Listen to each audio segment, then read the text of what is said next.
87, exactly 4 times as high. And similarly, for education, which is the brown one, rural urban, the next, and by province, again, Eastern and Western Cape, and finally by race, black and white. So just note, the white infant mortality is 15 per thousand.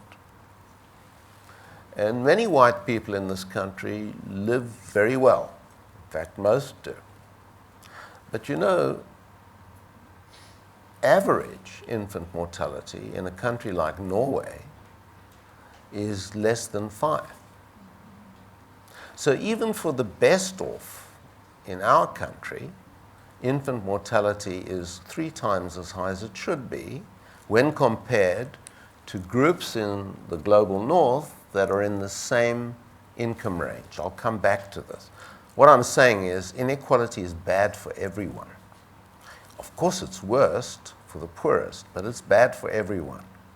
And we know that in terms of violence, for example, in our society. It doesn't only affect the poorest, it affects them worst, but affects everyone. So a fundamental social determinant is poverty. This just shows some data on child poverty, where it's shocking that 6 out of every 10 children live in households with an income of less than 575 rand per person per month. And it really makes me mad when I'm teaching, people talk about the poor misusing their money. And I always say to them, excuse me, could you live on 575 rand a month? I mean, think about it. It's extremely difficult.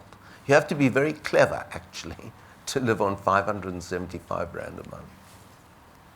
So this is the income share by decile. The population divided up into 10%. And you can see that 90% of people have a very, very small percentage share of the income. And 10% share 55% of total income in this country, and it's getting worse. There's 1993 compared with 2008. So what about the health sector itself? I've talked about some of the social determinants outside the health sector. What are the key challenges to improving access and quality? So there was a series published in the prestigious Lancet journal a few years ago, and they came up with 3 issues that the health sector, 3 actions that need to be taken. One is regarding the health workforce. More skilled and more dedicated workforce.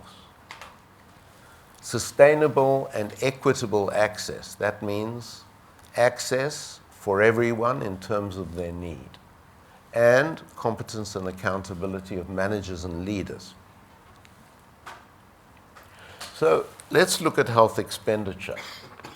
Louis kindly provided me with these slides.